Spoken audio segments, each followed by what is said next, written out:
बोलिए सतगुरुदेव भगवान की जय। कृष्ण कन्हैया लाल की जय। राधे रानी की जय। सर्वप्रथम अपने दादा गुरुदेव के श्री चरण कमलों में लाखों करोड़ों बार दंडवत प्रणाम करते हैं। राधे रानी और कृष्ण कन्हैया के चरणों में भी दंडवत प्रणाम करते हैं।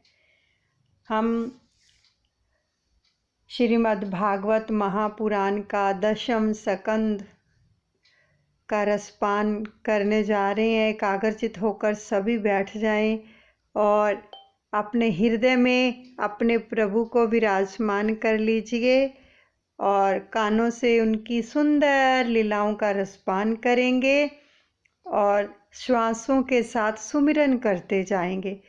चाहे आप कहीं भी सत्संग में जाओ, लेकिन आपकी श्वासों में सुमिरन जरूर चलना चाहिए। हर श्वास के अंदर सुमिरन के साथ साथ ही सारी लीलाओं का हम रसपान करते हैं। हरे रामा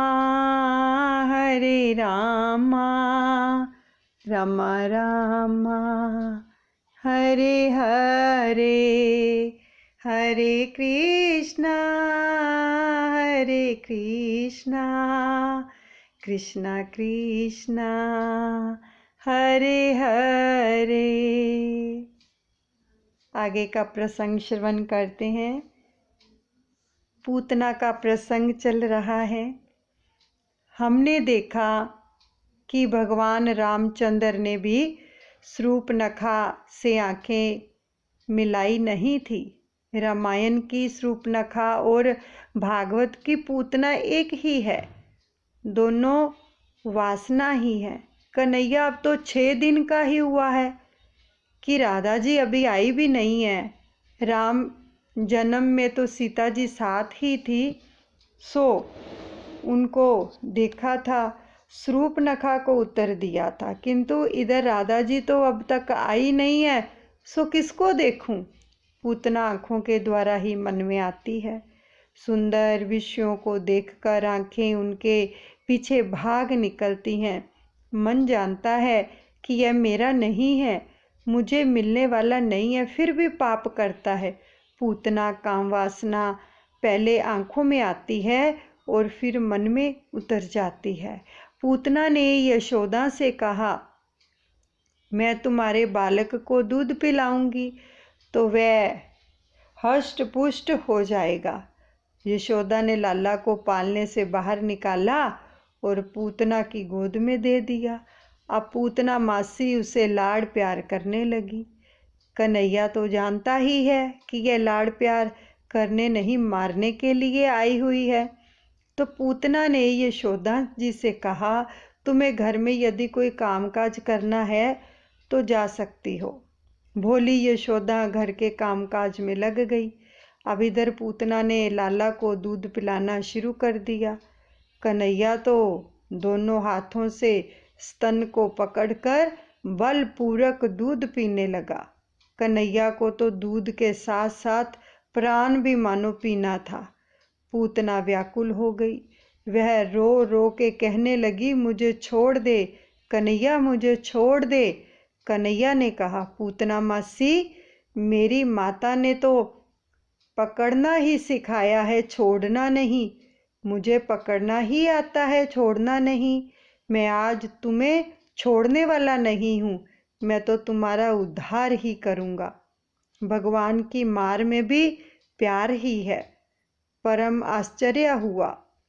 पूतना ने 2 बार मुझे छोड़ दे कहा, मानो वह इहलोक और परलोक में से अपने आप को छुड़ाकर गोलोक धाम में ले जाने की प्रार्थना कर रही थी। वह अहंता और ममता में से छुड़ाकर कृतार्थ करने को कह रही थी। पूतना व्याकुल हो गई, अतः स्वरूपानुसाधन नहीं रहा, तो उसने राक्षसी रूप धारण किया। वह आकाश मार्ग से कृष्ण को उड़ा ले चली, तो कंस के बगीचे के एक वृक्ष पर कन्हैया ने पूतना को गिरा दिया। वह वृक्ष पर गिरी तो और भी कई वृक्ष टूट पड़े। पूतना और वृक्षों के गिरने से एक बड़ा धमाका हुआ। अविद्या के कारण षड विकार उत्पन्न होते हैं। अब राक्षसी के वक्ष स्थल पर कन्हैया विराजमान था। धमाका सुनकर गोपियां दौड़ती हुई आई, यशोदा को कोसने लगी। हमने कितनी मिन्नतें मानी थी, कितनी मिन्नतें मानी थी, तब कहीं तुम्हें पुत्र हुआ और तुम्हें तो इसकी कोई कदर कीमत ही नहीं है। यशोदा ने गोपियों का उलाना सुनकर आंखें नीची कर ली। उन्होंने कहा, यह मेरा पहला ही बालक है, मुझे बालक के लालन पालन का अनुभव नहीं है, सो भूल हो जाती है। अब आपका कहना मानूंगी। गोपियों ने कहा, किसी अनजानी पराई स्त्री को अपना बालक कभी नहीं देना चाहिए। होना था सो हो गया। अब हम घर लौटें और कन्हैया की नज़र उतारें। लाला को गायें बड़ी प्यारी हैं। एक गंगी नाम की गाय तो लाला की झांकी पाए बिना कभी पानी तक नहीं पीती थी, घास भी नहीं खाती थी। अब गोपाल उसे मनाते हुए थक जाते तो यशोदा के पास आते थे और कहते थे, माता जी गौशाला में कन्हैया को ले जाना और लाला के दर्शन होने के बाद गंगी घास खा लेगी और पानी भी पी लेती है। तो उपवास करने से शरीर हल्का फुल्का हो जाता है और मन में सात्विक भाव जगता है। विधि पूर्वक उपवास करने के से पाप जल जाते हैं। बड़े बड़े ऋषि मुनि जब हजारों वर्ष तपश्चर्या करने के बाद भी प्रभु के दर्शन पा नहीं सके तो गायों का जन्म लेकर गोकुल में आ बसे। तो उनकी हजारों वर्ष की तपश्चर्या भी उनका अभिमान और वासना जला नहीं पाई थी। सो उन्होंने सोचा कि गोकुल में गायों का अवतार लेकर अपना काम निष्काम कृष्ण को अर्पित कर देंगे और हम निष्काम हो जाएंगे। गोपियां लाला को लेकर गौशाला में आई और गंगी की जो पूंछ हाथ में लेकर लाला के शरीर पर सिर से पांव तक 3 बार फेर दी। नज़र उतारी गाय की पूंछ से, गंगी गाय की पूंछ से, कि पूंछ को हाथ में लेकर लाला के सिर पर और सिर से पांव तक 3 बार फेर दी। ठीक है, 3 बार घुमा दी। फिर मेरे लाला को यदि किसी की नज़र लगी हो तो इस गंगी की पूंछ में चली जाए। तो गोपियां तो मानो प्रेम की ध्वजा हैं। अपने कन्हैया को यदि कुछ होना है तो वह उसे नहीं, हम ही को हो जाए। इनका प्रेम विशुद्ध है। लाला को राक्षसी का स्पर्श हुआ, वह ठीक नहीं हुआ, तो कहीं कुछ अनिष्ट हो गया होता तो इस बार तो हमारा लाला बच गया।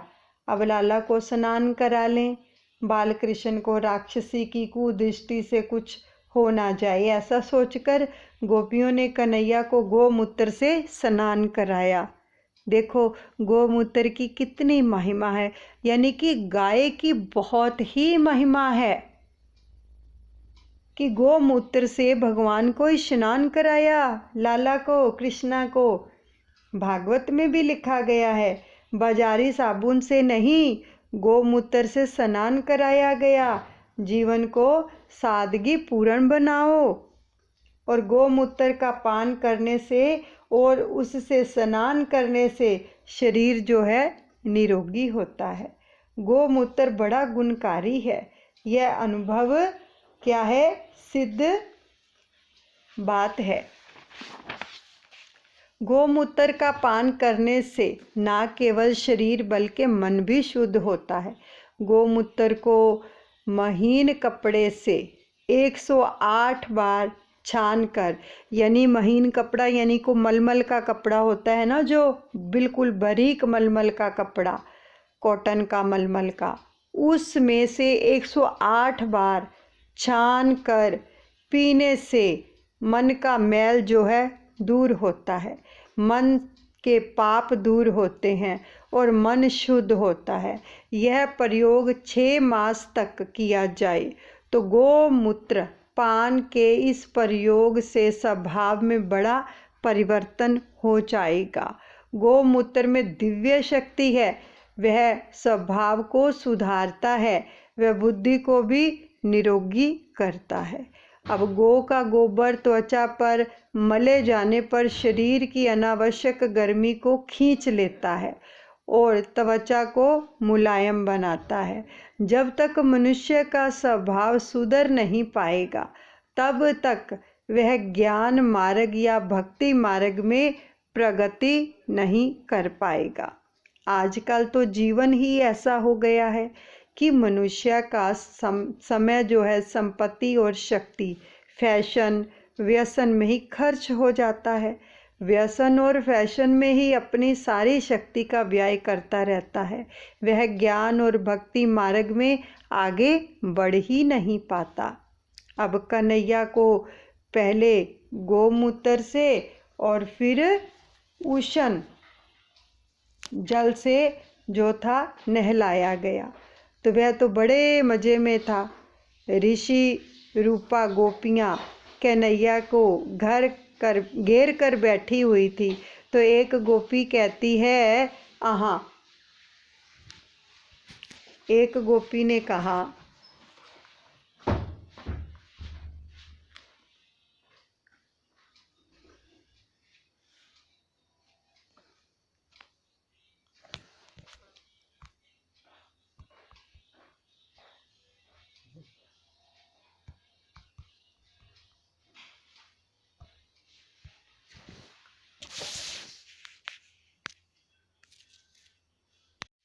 तो एक गोपी कहती है, आहा कितनी सुंदर हैं आँखें हमारे लाला की। तो दूसरी ने कहा, इसके केश भी बड़े सुंदर हैं। तीसरी ने कहा, आली इसके चरण कमल तो देख कितने सुंदर हैं।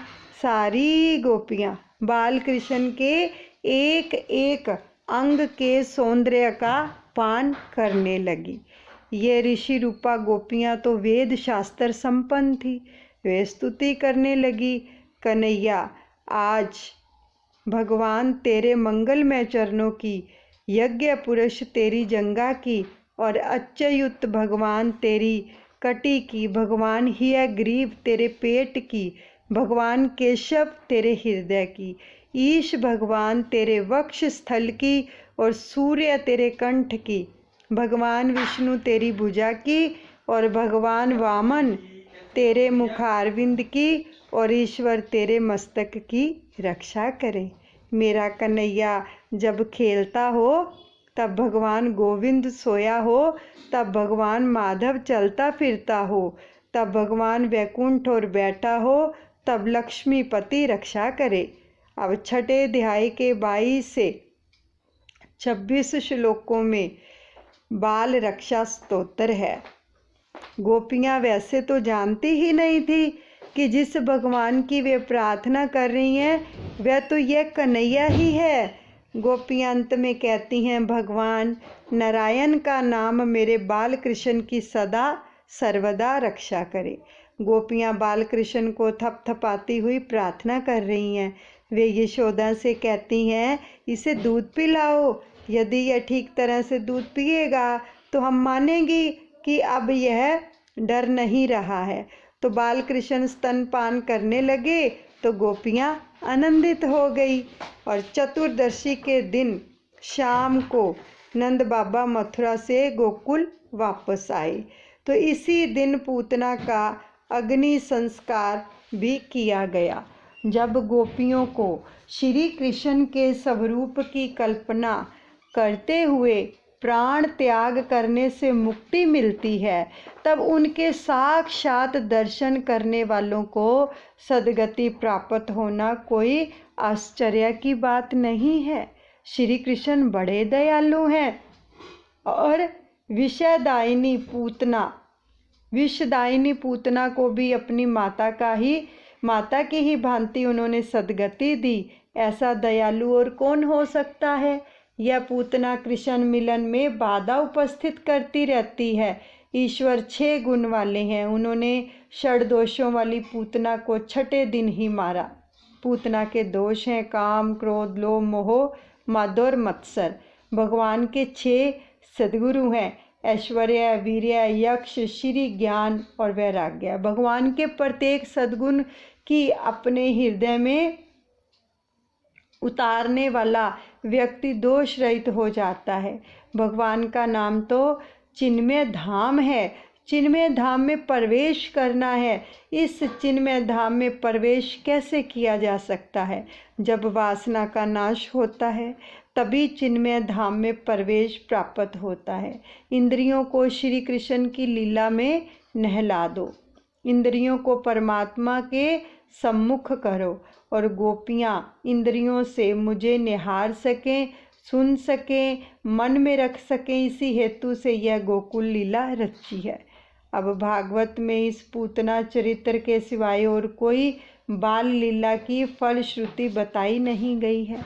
इसका अर्थ ये है कि मात्र इसका अज्ञान, काम वासनाओं को पहचानना जाए तो भी कुछ कम नहीं है। अज्ञान दूर होने पर ही श्री गोविंद की प्रीति हो जाती है। यह पूतना मोक्ष तो भगवान की अद्भुत बाल लीला है और इसका श्रद्धा पूर्वक श्रवण मनन करने वाले को श्री कृष्ण के प्रति प्रेम जो है उत्पन्न होता है। इस चरित्र के चिंतन की आज्ञा दी गई है। यशोदा बुद्धि है और नंद जो है वो जीव है। बुद्धि और जीव दोनों की ही यदि कृष्ण के साथ जो रहें तो कोई विपत्ति नहीं आएगी। बाल लीलाओं की एक रहस्य में बात यह है कि नंद और यशोदा यानी जीव और बुद्धि जब जब गोकुल से दूर होते हैं कोई ना कोई संकट आ ही जाता था। तो इसका अर्थ यही हुआ कि जब भी जीव ईश्वर से दूर होता है तो दुखी होता है। अब यशोदा अर्थात बुद्धि जब श्री कृष्ण से परे हो जाती है और नंद अर्थात जीव जब भी श्री कृष्ण को भूल जाता है तो राक्षस आधमकते हैं। शरीर और इंद्रियों को व्यवहारिक कार्य तो करना ही है, किंतु बुद्धि यशोदा श्री कृष्ण से दूर होनी नहीं चाहिए। और वह पूतना कौन थी? राजा बलि और रानी विद्यावली की पुत्री का नाम था रतनमाला। जब वामन जी बलि राजा के यज्ञ में भिक्षा मांगने आए थे तब उनके स्वरूप को देखकर रतनमाला के हृदय में जो था स्नेह उमड़ आया था और उसके मन में आया था कि कितना अच्छा होता अगर इस बालक को मैं पुत्र रूप में पा सकती, तो मैं उसे पेयपान करा के उसका लालन पालन करके धन्य हो जाती। अब जो वामन में के तेजस्वी रूप को देखकर रतनमाला के हृदय में पुत्र स्नेह उमड़ आया था, किंतु उन्होंने उसके पिता को की जो अवदशा थी कि उसे देखकर शत्रु भाव भी उमड़ आया और उसके मन में वामन जी को मारने की इच्छा हो गई।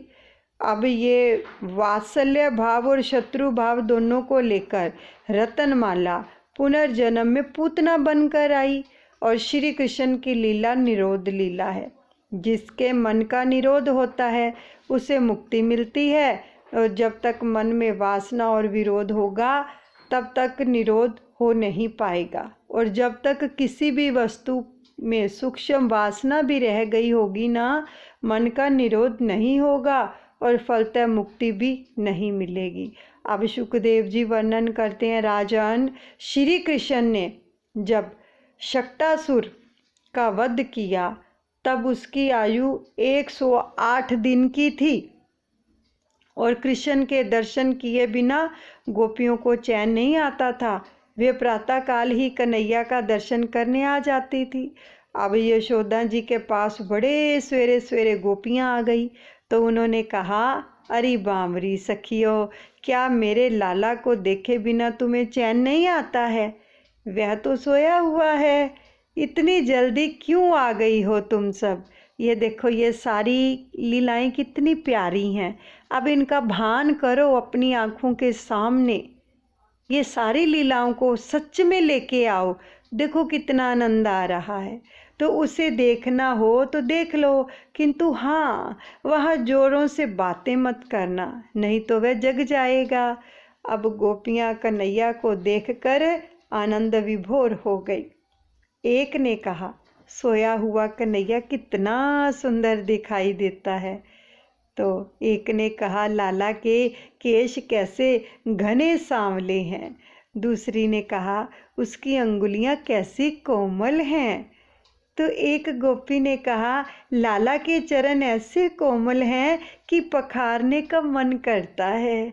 एक गोपी ने लाला की आंखों की बात करने लगी तो दूसरी अधरोष्ट की ललिमा की। और ये बातें गोपियाँ नहीं, भक्ति कह रही थी। गोपियाँ तो भक्ति मार्ग की आचार्य हैं। भक्ति किस तरह की जाए वह गोपियों ने ही दिखाया है। यदि तुम्हें भक्ति करनी है तो परमात्मा के अंग अंग का चिंतन करो, सभी अंगों का चिंतन करो कि नयन कितने सुंदर है, मुखारविंद कितना सुंदर है, होंठ कितने सुंदर हैं, अधरों पर मुस्कान कितनी सुंदर है, चरण कितने सुंदर हैं, कर कमल कितने सुंदर हैं, वक्ष स्थल कितना सुंदर है। यानी कृष्ण के सभी अंगों में दृष्टि को स्थिर करना भी भक्ति है। हर चीज भक्ति में आती। किसी भी तरह मन को लगाओ, लेकिन लगाओ तो सही। मान लो हम सिमरन में बैठते, हम कहते मन नहीं लगता, तो इस तरह से लगा लो ना। प्रभु की लीलाओं का रसपान करो, उनको देखो, निहारो, ये भी भक्ति में आता है। ये भी समय जो है आपका लेखे में जाएगा। ये भी तो उसका सिमरन ही तो है, उसकी याद उसका सिमरन ही है। क्योंकि नाम और नामी में कोई भेद नहीं होता।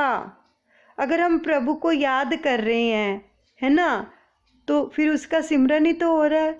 अगर उसका नाम ले रहे हैं तो भी उसका सिमरन हो रहा है। लेकिन किसी ना किसी तरह अपने मन को भक्ति में लगाए रखो। अब स्वरूपा शक्ति के बिना भक्ति फलवती नहीं हो पाती है। अब भगवान का जो स्वरूप चित्त हृदय में उतारो, भगवान का आकार मन में जम जाता है तो दर्शन में बड़ा आनंद आता है। और जब तक भगवान के स्वरूप में से आसक्ति नहीं हो पाती, तब तक संसार की आसक्ति से छुटकारा नहीं मिल पाता। श्री कृष्ण ने अपने सौंदर्य तेज से गोपियों की दृष्टि को और बांसुरी के मधुर वादन कानों को आकर्षित कर लिया था उनके। तो गोपियाँ कृष्ण की ही बातें करती थी, कथा सुनती थी। कृष्ण लीला में, कृष्ण कथा में जगत की विस्मृति हो जाती है। भगवान कहते हैं कि जो व्यक्ति उनका भजन और सेवा करता है उसके प्रति उन्हें बहुत स्नेह हो जाता है। जैसे भी कोई उसको भजता है, जैसे भी कोई उसकी सेवा करता है, भगवान को भी उनसे प्रेम हो जाता है। और जब यादवों का विनाश हुआ था तब कृष्ण की आंखों से आंसू की एक बूंद तक नहीं टपकी थी। लाला के करवट बदलने पर जो है अंग परिवर्तन नाम का उत्सव मनाया जाए। परमात्मा को घर में पधारने के बाद हमेशा उत्सव करते रहोगे तो वे हमेशा तुम्हारे घर में रहेंगे। भगवान श्री कृष्ण तो उत्सव प्रिय है। देखो, उत्सव के दिन मन, शक्ति और वाणी का सदुपयोग करो। भगवान का सिमरन भी सारा दिन करते रहो और बार बार ये कहते रहा करो, हे नाथ मैं आपको भूलूं नहीं। तो उत्सव के दिन प्रभु सेवा में देह मान तक भुला देना चाहिए। इस दिन अपनी आँखों से प्रभु प्रेम की व्याकुलता में अगर 2 बूंद आंसू भी ना गिरे तो उत्सव मनाना व्यर्थ ही होगा। यानी देखो, पूरे दिन के अंदर, पूरा दिन होता है हमारे पास, है ना, तो पूरे दिन में उस प्रभु को याद करके इतना याद करें कि आंखों में आंसू आ जाए, वही याद होती है। नहीं तो भागवत जी कह रही हैं फिर तो कोई फायदा नहीं है। याद तो वही है कि विरहा इतनी हो जाए, उसकी याद इतनी आए कि आंखों में आंसू आ जाए। तब ऐसे पुकारा जाए कि जब उसकी याद आ रही है तो दीद तेरी नू नैन तरस दे, एना ना तरसाया कर, छेती छेती आ जाया के, छेती फेरा पाया कर, याद तेरी जद आवे सजना, नाल आप भी आया कर, छेती छेती आ जाया के, छेती फेरा पाया कर। कभी बोला अपने सतगुरु से, अपने भगवान से कि तेरी दीद को, तेरे दर्शन को ये मेरे दो नैन तरस जाते हैं और छेती छेती आया करो, मुझे दर्श दिखाया करो। लेकिन साथ में ये प्रार्थना भी हो रही है कि याद तेरी जद आए सजना, नाल आप भी आया कर, कि केली याद नहीं, साथ में तू भी आ जाया कर। ये पुकार कभी की हमने उससे मिलने की, कभी अपनी आँखों से ये अश्रुधारा बही उसको याद करके कि मुझसे तुम्हें बिछड़े हुए कितना समय हो गया और मेरा जीवन बीता जा रहा है, मेरे श्वास बीते जा रहे हैं, मेरी उम्र बीत गई है, लेकिन तुम कब आओगे? मेरे श्वासों का कुछ पता ही नहीं है कि कब ये समाप्त हो जाएंगे। इसलिए इसी जन्म में तुम मुझसे आके एक बार मिलो तो सही, मुझे तुम्हारी बहुत याद आती है। तुम कब आओगे? कब मेरे पास बैठोगे? कब मुझे दर्श दिखाओगे? और कब मैं तुम्हारी गोद में अपना सर रख दूंगी और तुम अपने हाथों से मेरे को सहलाओगे, मेरे सर को, मुझे प्यार करोगे। मुझे भी तो तुमसे मिलने की इच्छा होती है। कब आओगे? कभी हम इस प्रकार से उसकी बिरहा में तड़पे नहीं कि वो आ जाए। जीवन बीता जा रहा है और कब बीत जाएगा और अंत समय मृत्यु आ धमकेगी, पता भी नहीं चलेगा। तब हम कहेंगे कि हमने अपना जितना भी समय इस संसार को दिया वो व्यर्थ था, क्योंकि इस जन्म में अगर प्रभु की प्राप्ति नहीं हुई तो क्या फायदा संसार में आने का। और सब चीज़ों को प्राप्त कर लिया लेकिन प्रभु की प्राप्ति नहीं हुई तो फिर जीवन व्यर्थ चला गया। इसलिए उसको याद किया करो। अब उत्सव के दिन विद्वान, वेद ज्ञाता, जो सच चरित्र ब्राह्मण का सम्मान करो। केवल रिश्तेदारों को ही नहीं, गरीबों को भी भोजन दो। देखो यहाँ पे बहुत सुंदर वचन आ रहे हैं, पकड़ो इनको, गरीबों को भी भोजन दो। हमारे घर के अंदर जब कोई भी उत्सव मनाते हैं, है ना, बहुत सारे लोग आते हैं, कितने बड़े बड़े लोग आते हैं, हम सबका जो है भोजन करते हैं। लेकिन क्या कभी उस भोजन में से किसी के घर सत्संग जब होता है, कोई जन्मदिन मनाए जाते हैं, कितना कुछ होता है, ये भागवत जी ही कह रही हैं। कितने उत्सव मनाते हैं, है ना, खुद भोजन कर लेते हैं, जो रिश्तेदार आते हैं, लोग आते हैं, उनको करवा देते हैं। क्या उस भोजन में से थोड़ा सा भोजन कभी उन गरीबों को बांटा जिनको कोई पूछता नहीं है? ये देखो, जो झुग्गी झोंपड़ी वाले, जिनके पास पहनने को कपड़े भी नहीं होते हैं, क्या उनको दे के आए कभी? सफल तभी होता है अगर गरीबों को भी दिया जाए, क्योंकि उनके अंदर भगवान बसता है। गरीब को देंगे विधाता खुश होता है।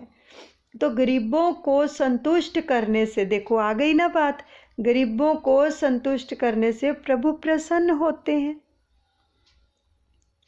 और सच्चे साधु सन्यासी को भी भोजन कराना। अब स्वयं भी भोगोपयोग करते रहने के बदले जरूरत वालों को भी कुछ ना कुछ देकर पुण्य प्राप्त करो। और तो उत्सव का अर्थ हुआ कि ईश्वर का प्रकाट्य। जब ईश्वर का हमारे हृदय में प्रकाट्य होता है, उत्सव ही है। और उत्सव मात्र यानी जीव के लाड प्यार के लिए नहीं, परमात्मा के साथ एक होने के लिए किया जाए। उत्सव मात्र लूली जीव के लाड प्यार के लिए नहीं, परमात्मा के साथ एक होने के लिए किया जाए। उत्सव तो प्रभु के साथ तल्लीन होने के लिए मनाना है। यशोदा ने अंग परिवर्तन उत्सव मनाना चाहा। उन्होंने सोचा यह तो ठीक है कि मैं हर रोज ब्राह्मणों की पूजा करती हूँ, किंतु जिन गोपियों के आशीर्वाद से पुत्र मिला है उन्हीं की आज मैं पूजा करूँगी। यशोदा ऐसा नहीं कहती है कि गरीबों को दान करना है। प्रत्येक जीव ईश्वर का ही अंश है, ईश्वर का ही पुत्र है। जिस किसी जीव को गरीब कहने से ईश्वर बुरा नहीं मानेंगे क्या? अब नम्रता पूर्वक, दीनता पूर्वक आंखें झुकाकर दान दिया जाए। लेने वाले भी का एक जीव है, उसके हृदय में भी परमात्मा का ही वास है, ऐसा समझकर दान दो। इसी कारण से तो यशोदा दान करने की ही नहीं, पूजा करने की, सम्मान करने की बात करती है। सहायता करना एक बात है और पूजा करना दूसरी बात है। दोनों में भावात्मक अंतर है। कन्हैया के प्रकाट्य के दिन यशोदा जी गोपियों को उपहार देने गई थी। उस दिन गोपियों ने कहा था, आज तो हमें कुछ लेना नहीं है, कन्हैया को देना चाहिए। उन्होंने उस दिन कुछ भी नहीं लिया था। और जहाँ लेने की इच्छा होती है वहाँ मोह होता है, और जहाँ देने की इच्छा होती है वहाँ प्रेम होता है। यशोदा कहती है, आज मुझे सभी ब्रिजवासियों की पूजा करनी है। उन्होंने सारे गांव का जो था आमंत्रण दिया, सारे गांव को। और नंद जी ने भी कहा, बिना संकोच दे दो। जब से कन्हैया घर में आया है तो खबर तक नहीं होती है कि घर में कौन लक्ष्मी रख जाता है, कि इतनी बरकत है, इतनी कृपा है। तो दशम स्कंद को यहीं पर हम विश्राम देते हैं। बाकी के स्कंद का रसपान हम कल करेंगे। हरे रामा रामा रामा हरे हरे, हरे कृष्णा कृष्णा कृष्णा हरे हरे। गाओ अपनी जीवा से, श्रीमन नारायण नारायण नारायण, बद्री नारायण नारायण नारायण, लक्ष्मी नारायण नारायण नारायण, मेरे नारायण नारायण नारायण, प्रभु नारायण नारायण नारायण, बद्री नारायण नारायण नारायण। श्री राधे गोविंदा गोपाला तेरा प्यारा नाम है, गोपाला तेरा प्यारा नाम है, नंदलाला तेरा प्यारा नाम है।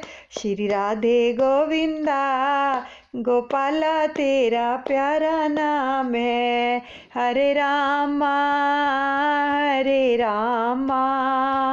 रामा रामा हरे हरे, हरे कृष्णा